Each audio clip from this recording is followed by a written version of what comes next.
Hi everyone, I hope you're keeping warm. As promised, I'm going to make these monthly videos, continue that tradition.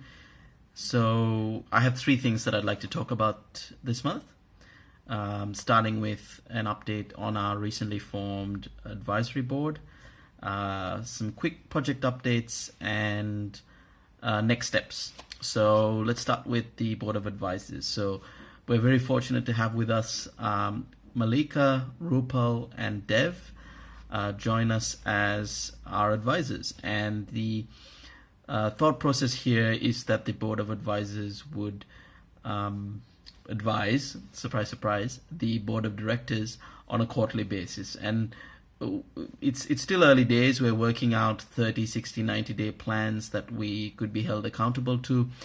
And I guess work together on to, especially in areas where there are challenges, and work on them together to address them. So our first point of call is to really simplify our messaging. As many of you know, we've gone about revising our project model based on our strengths and areas of opportunity. And the end result is that we have a strategic plan for the next 5 years, and we are also going to embark upon simplifying our marketing messages. So whether it's PowerPoint slides, whether it's our website, whether it's our social media presence, what we're working on now is really simplifying those messages so that, well, we can share it with all of you, our staff, our volunteers, and our supporters, to make it really easy for you to answer questions like, well, who is Empower and what do they do? So watch this space. We will be sharing with you some resources when they're ready, and we'd love your feedback.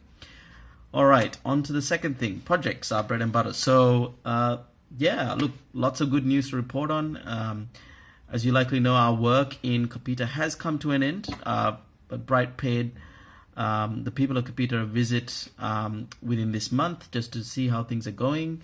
So some quick updates from there. The preschool has grown immensely, really. So when we started, we had 20 to 30 students. Now there are 70 plus students across 2 locations. One adjoining the primary school and one in the Urchip Community Center, pretty much a 50-50 split.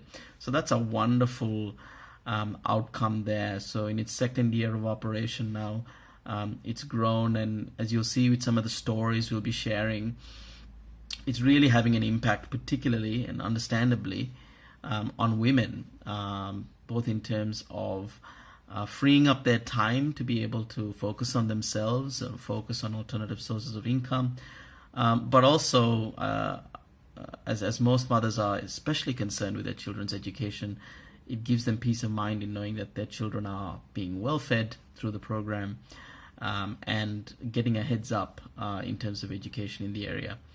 As for the local financial cooperative, and some of you may know the cooking oil cooperative, so 2 cooperatives that we've supported in Kapita are doing really well. The membership is growing, and they are actually connecting with a national body, sort of an apex body, that will be a continuous source of funding, and as well as training and development beyond our involvement. So this is part of a longer term strategy to look at, well, what existing bodies or institutions can support these local initiatives now that they're up and running. So good news there. Across in Mpamba, that's our other 5-year regional project. Good news there too. So that cooperative has now expanded over to have over 300 members. So let's consider that 300 households impacted by access to savings and credit. Interestingly, in Lake Malawi, so Mpamba is a portside town. In Lake Malawi has an island, or a couple, I believe, but the largest being Likoma Island.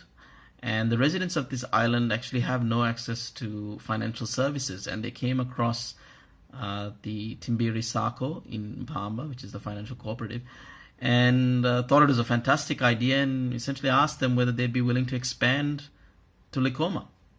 So to cut a long story short, the Timbiri Sacco board and management staff agreed, and as of next month, there will be a new office of the Timbiri Sako on this island. The office space has been donated, and one staff member has been appointed to be in charge of transactions that are happening there. But what's really exciting is that due to mobile money, a lot of the transacting can happen through mobile phones and really doesn't require a large footprint in terms of a big office and a lot of overhead. So that's really exciting, and the Timbiri Sako is looking towards, or the aim is that it crosses 500 members by the end of the year and starts to become more financially independent, in that more of its overheads are covered through its own operations and not coming through support from Empower Malawi. So yeah, that's all really exciting on the project front. And then finally, on a related note, as we've concluded things in Kapita and we're midway with things in Mpamba, we're looking to expand in Malawi. So over the next couple of months, we'll be scoping for a new 5-year regional project with that revised project focus, with a focus on permaculture in schools and cooperatives in Malawi. Beg your pardon, with cooperatives in cooperative development in that region. So in line with this, some of you may have gathered that we've had an end of financial year campaign. Admittedly, it's been quite low key on social media and largely driven through support for partner organizations' efforts to fundraise for us. We've been doing more with organizations behind the scene, mainly through James, to try and approach small businesses looking to reduce their tax obligations at the end of the financial period. But that being said, there is a campaign link below. Today is the last day, so we'd deeply appreciate it if you could share that Shuft campaign and see if we can get a few more donations in. The donations go directly towards the permaculture component of our new project, which we will have up and running by the end of the year. All right, that's it for me. As always, thank you for your support. I'll be in touch.